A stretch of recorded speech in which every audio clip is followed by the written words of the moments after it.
Now, the new CEO of the Kolebu Teaching Hospital, Dr. Daniel Asare, says he will embark on a digitization drive as a key strategy to deal with the no-bed syndrome, increase revenue collection, and deal with other problems at the facility. Speaking on the sidelines of a short ceremony to introduce him, Dr. Asare said a new bed monitor has been appointed to deal with the allocation of beds. We are going to improve patient transport system from one emergency to the wards. We are also going to make sure that patient bed days and the time the patient spent in the hospital are cut down. There are some patients who are chronic cases that lie on the bed for a long time, depriving others from having that. And above all, if the board gives us the go-ahead, we will digitize all the beds, and it will look like you have a dashboard in front of a nurse or manager who will see all the beds and see which one occupied, which is available, and we will even broadcast it with a dashboard in front of the emergency for the public to see how the occupancy rate. That if we say we are 100% occupied, people will understand. The hospital is already a 2,000 bed hospital. Instead of expanding and over-concentrating your activities in Kolebu, rather than we open up the periphery and make other hospitals come up so that the pressure on Kolebu will reduce. Well, so we want to find out more about this new CEO of the Kolebu Teaching Hospital. And my colleague Seth Kwame Boateng has been looking into Dr. Daniel Asare's work as CEO of the Cape Coast Teaching Hospital and what he was able to achieve there. All right, so basically, who is Dr. Asare and what do we know him for? I call him the data man. He works with data and he loves technology. So all we heard him say a while ago about his plans to transform Kolebu, digitize Kolebu, is exactly what he did at Cape Coast Teaching Hospital. So you go to Cape Coast Teaching Hospital now, and doctors don't deal with papers.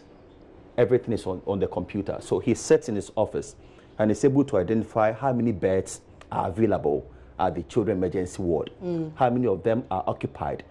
And he put this out. So when you come and you see, he's just showing me on the screen about number of beds available as of the time I was with him about 3 weeks ago, how many beds were available at the Children Emergency Center. And so this was at the Cape Coast Teaching Hospital. At the Cape Coast Teaching Hospital. And he's done this, and they are connected. So wherever he is, he knows the quantity of drugs available at the pharmacy.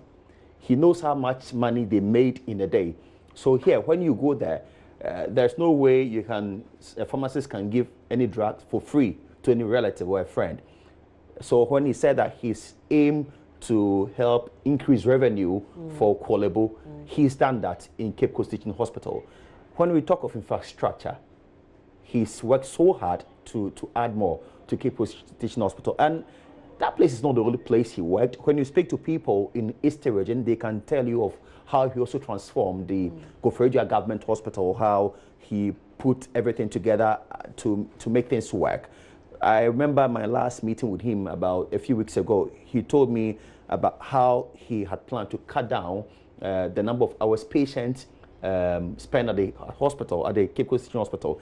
I think in a matter of 2 hours, you should be out. You should not spend more than that, because when you come in, you clock in, they get everything. Your data is sent straight to the doctor. If you have to go for a lab test, the result is sent straight to your doctor. You don't have to now carry a folder to the pharmacist or to the doctor for you to be taken care of. And that's exactly what Kolebu needs now. When I spoke with the board chairman. Okay, I was just about to ask you what the expectation of the board is. You know, currently, you go to Kolebu now, you know, your folder, you have to go with your own folder. After you've been attended to by a doctor, you go home with your folder, you carry your folder. He wants to end that. And that is the task the board has given him, that he has to fix that. Of course, it doesn't happen anywhere. That our premium hospital patients would have to carry their book and return anytime they are coming back to the hospital. So this is his plan to digitize the entire Kolebu Teaching Hospital to make it a world-class facility so that the waiting time will be reduced. There will not be leakages in terms of money going waste. And so that Kolebu will really be transformed. And he's done that in Cape Coast Teaching Hospital in Koforidua. And I'm certain that he's going to get this done here in Accra. All right. Well, meanwhile, the Senior Staff Association at the Kolebu Teaching Hospital has pledged its support to the new CEO. President of the association, Charles Palm, says their checks reveal the new CEO has the capacity and experience to manage the facility. Oh, he's highly welcome. Before we heard the rumors about his appointment, we did a few checks, and our checks prove that is very good. He can handle Kolebu, and we welcome him wholeheartedly. We know the task ahead is difficult, but we believe he will deliver. He will deliver. What gives you that confidence that he will be able to handle this facility? Oh, his track record, where he has come from. He has a vast experience in the public sector, managing healthcare institutions. I think he was in Sunyani, he was in Koforidua, and he was in Cape Coast. Cape Coast, he was in the transition from Cape Coast Hospital to a teaching hospital. So he has the knowledge about how teaching hospitals operate. And I think that's a plus for him. And looking at his demeanor, the way we met him before he was introduced to the press, we met the board chairman. And I think the approach is different from what we've seen as the Senior Staff Association. This time we are commending the board chairman, Dr. Oko Boy, and then we're also commending the CEO and management, because they invited us to tell us their plans, and we also, whatever we had to say, we also told them. And I think that... And you're saying that this approach has never been the case in the past? No. That's never been happening before. We have always been seen as recalcitrant people, litigants, but because last year, for example, I told them at the meeting that the last time the senior staff met the previous board was at the disciplinary committee, where we took them to court, suing them for contempt because they were violating procedures. But this time, we didn't have that one. We have a board chairman who has invited us. He has explained his vision. We have a new CEO who was introduced to us, and then the vision of that was also explained. I think that's what Kolebu needs. We need to cooperate with management to make Kolebu our priority. And we are happy that we're invited. We are happy that we are allowed to speak. And I think that's a different operation memorandum that we saw with the previous board. So I think that there is a proverb that says that, I don't know how we say it in English very well, but let me try to say that and what we just saw is an indication that something good will come out. I think the time of frequent frictions could be a thing of the past if what we see actually materializes. As you said, that perception really is out there that we have a very difficult senior staff association. What is the assurance that this time around there's going to be a smooth relationship that would translate into quality healthcare? The assurance is clear. Now, we complain because of something that is wrong. We complain because we think certain things are not being done properly. In fact, if there is something, Ghanaians should be proud of senior staff. And I think they've acknowledged that.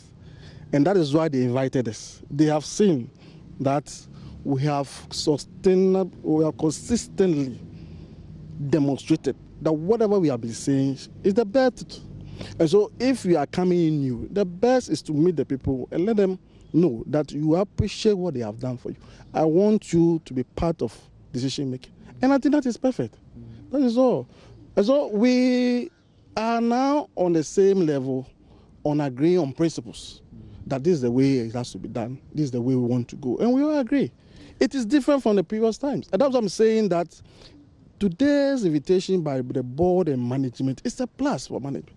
And it's a plus for staff. Because for the first time, that distinction between board is there and staff is there. We didn't see them. They want togetherness and they believe, and I also strongly believe, that togetherness, Kolebu is our priority. Kolebu move forward under the new CEO and under the new board chairman. Kolebu has many issues, and Dr. Anya, you guys praise so much because at least you can remember him for one thing. He fixed the oxygen, system.